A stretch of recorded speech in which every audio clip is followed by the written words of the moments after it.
Hello friends, good morning. Welcome back to my another blog. আজকে জন্মাষ্টমীর শুভ দিন, তাই আমরা বাড়িতেই নারায়ণ পুজো করব। যে নারায়ণ সেই কৃষ্ণ, যে কৃষ্ণ সেই গোপাল।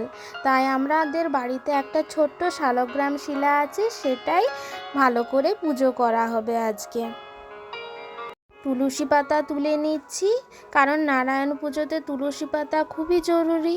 আর কিছুগুলো ফুলও তুলে নেব। কত নয়নতারা ফুল ফুটেছে গাছে, এই বর্ষার জল পেয়ে সব গাছগুলো কি সুন্দর হয়ে গেছে। তুলসী গাছটাও কি সুন্দর কচি কচি পাতা বেরিয়েছে। চলো বন্ধুরা, এখন রান্নাঘরের দিকে যাই। এখন হালকা মিষ্টি রোদ উঠেছে, তবে কাল রাত থেকে আজ ভোর পর্যন্ত বৃষ্টি পড়ছিল। আর জন্মাষ্টমীতে বৃষ্টি তো হবেই।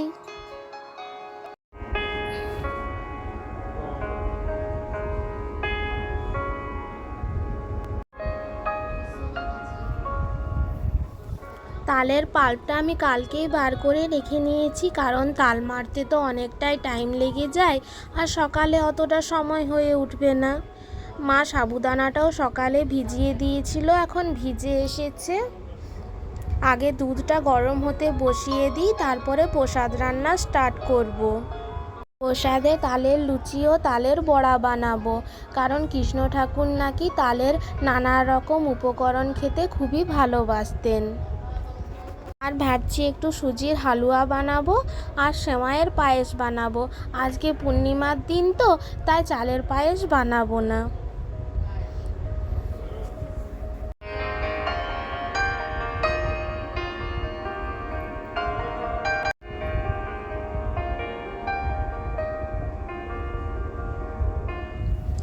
দুধ গরম হতে বসিয়ে দিয়েছি, আর ময়দা নিয়ে নিয়েছি একটু।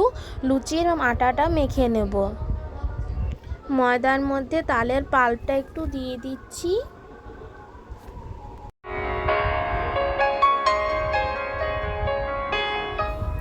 আর একটু চিনি দিয়ে দেব। তালের লুচিতে যদি সামান্য পরিমাণ চিনি দেওয়া হয়, তাহলে লুচির স্বাদ খুব ভালো আসে। আর বড়াগুলো এখানে আমি ভেজে নিচ্ছি আগে, তারপরে লুচিগুলো করব। বড়ার কালারটা খুব সুন্দর এসেছে।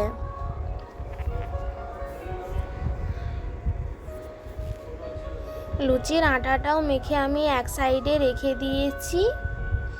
কিছুক্ষণ আটাটা মেখে রাখলে লুচিগুলো খুব সফট হবে, তাই আগে লুচিটা করলাম না। বড়াগুলো আগে ভেজে নিই, তারপরে লুচিগুলো ভেজে নেব।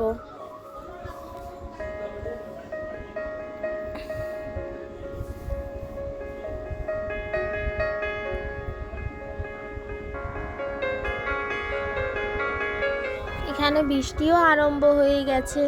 আজকে জন্মাষ্টমী, বৃষ্টি না পড়লে হয়? কৃষ্ণ ঠাকুরের জন্মাষ্টমীর গল্প তো কম বেশি তোমাদের সবারই জানা আছে। এই বৃষ্টির মধ্যেই বাসুদেব রাত্রেবেলায় কৃষ্ণ ঠাকুরকে মা যশোদার কাছে মাথায় করে নিয়ে এসেছিলেন, আর শেষনাগ ছাতার মতো কৃষ্ণ ঠাকুরকে এই বৃষ্টির হাত থেকে রক্ষা করেছিলেন। এই তখন থেকেই আমরা জন্মাষ্টমী পালন করে থাকি কৃষ্ণ ঠাকুরের জন্মদিন উপলক্ষে। আমার বড়াগুলো ভাজা কমপ্লিট হয়ে গেছে, আর এবারে লুচিগুলো ভেজে নিচ্ছি। লুচির সাথে প্রসাদে দেওয়ার জন্য একটু সুজির হালুয়া আর সেমাইয়ের পায়েসও বানাবো লুচি ভাজাটা হয়ে গেলে।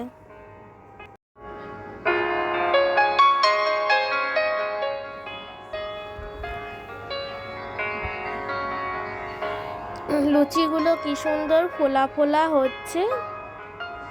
বৃষ্টির রেশটা একটু বাড়লো, আমার সব লুচিগুলো ভাজা হয়ে গেছে।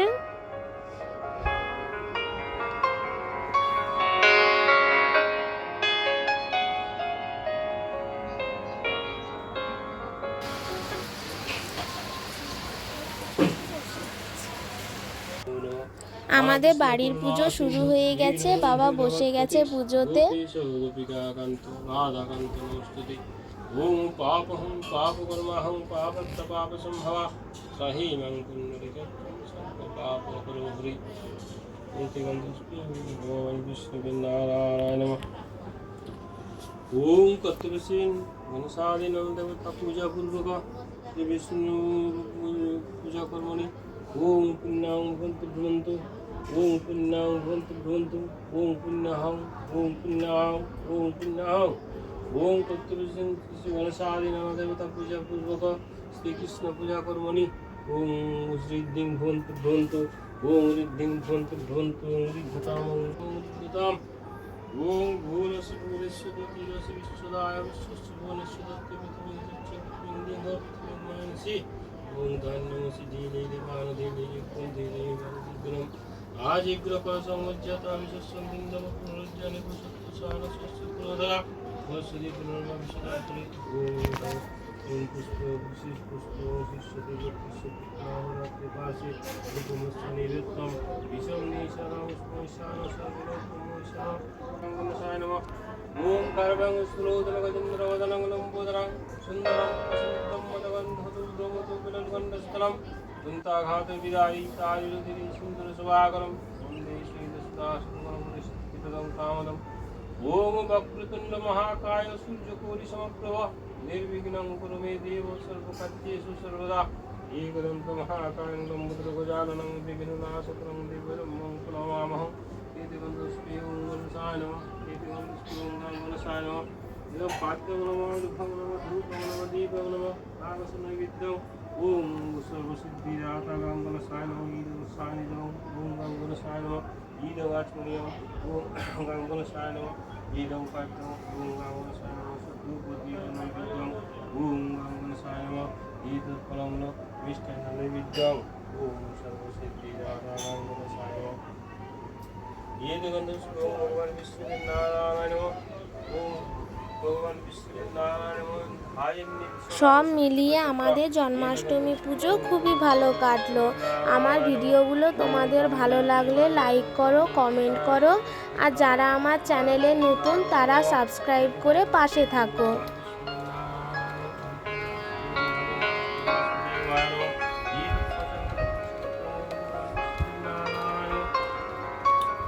আজকে আসি বন্ধুরা, আবার অন্যদিন আবার একটা ব্লগ নিয়ে আসবো। সবাই ভালো থাকো, সুস্থ থাকো। জন্মাষ্টমীর অনেক অনেক শুভেচ্ছা রইল। Bye bye.